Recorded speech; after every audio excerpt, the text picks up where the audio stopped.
Chhattisgarh high court ने जिला सहकारी केंद्रीय बैंक बिलासपुर के 11 कर्मचारियों को बड़ी राहत देते हुए उनकी सेवा समाप्ति को अवैध करार दिया है और सभी को पुनः नौकरी पर बहाल करने के निर्देश जारी किए हैं। कोर्ट ने स्पष्ट रूप से कहा कि कर्मचारियों के खिलाफ की गई जांच प्रक्रिया एक तरफा थी और उन्हें अपना पक्ष रखने का पूरा अवसर नहीं दिया गया, जो कि न्याय के सिद्धांतों का घोर उल्लंघन है।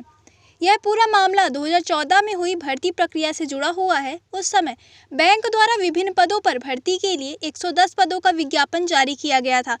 पंकज कुमार तिवारी सहित कई उम्मीदवारों ने समिति प्रबंधक सहित विभिन्न पदों के लिए आवेदन किया था और सभी ने निर्धारित प्रक्रिया के तहत लिखित परीक्षा तथा साक्षात्कार में भाग लिया था। प्रक्रिया में सफल होने के बाद पंकज तिवारी को 14 फरवरी 2015 को नियुक्ति पत्र प्राप्त हुआ था। 13 मार्च को उन्होंने विधिवत रूप से पदभार ग्रहण किया था, लेकिन इस बीच दुर्गेश राजपूत नामक युवक द्वारा भर्ती प्रक्रिया में अनियमितता के आरोप लगाते हुए शिकायत दर्ज की गई। इसके बाद बैंक प्रबंधन ने जांच समिति का गठन किया, जिसकी रिपोर्ट के आधार पर बिना किसी विस्तृत सुनवाई या पर्याप्त स्पष्टीकरण के अवसर दिए पंकज तिवारी सहित अन्य कर्मचारियों को 23 नवंबर 2015 को सेवा से हटा दिया गया था। यह कार्रवाई न केवल जल्दबाजी में की गई, बल्कि इसमें प्राकृतिक न्याय के सिद्धांतों का भी पालन नहीं किया गया।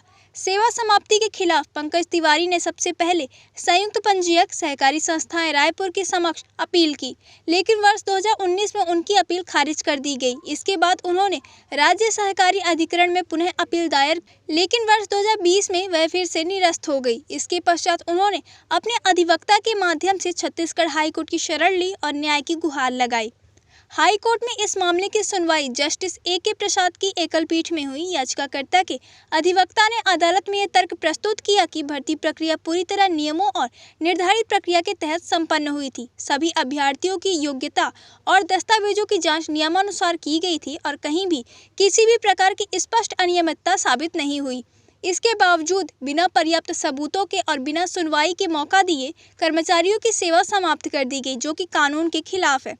कोर्ट ने इन तर्कों से सहमति जताते हुए कहा कि जांच प्रक्रिया त्रुटिपूर्ण रही, शिकायत की निष्पक्ष जांच नहीं की गई, कर्मचारियों को अपना पक्ष रखने का पूरा अवसर न देना उनके मौलिक अधिकारों का उल्लंघन है। अदालत ने आदेश में स्पष्ट किया कि बिना ठोस आधार और बिना सुनवाई के सेवा समाप्त करना न्याय संगत नहीं है और यह कानून के विरुद्ध है।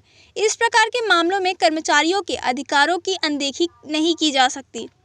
अदालत ने अपने फैसले में पंकज कुमार तिवारी, मोहम्मद इमरान खान, चंदन प्रताप सिंह, सीमा देवांगन, चंचल कुमार दुबे, चंद्रशेखर कुर्रे, लेखा कश्यप, भूपेंद्र राठौर, नरेंद्र कुमार मिश्रा और अमित पटेल सहित सभी प्रभावित कर्मचारियों की याचिकाएं स्वीकार कर ली हैं और उन्हें पुनः सेवा में बहाल करने का निर्देश दिया है।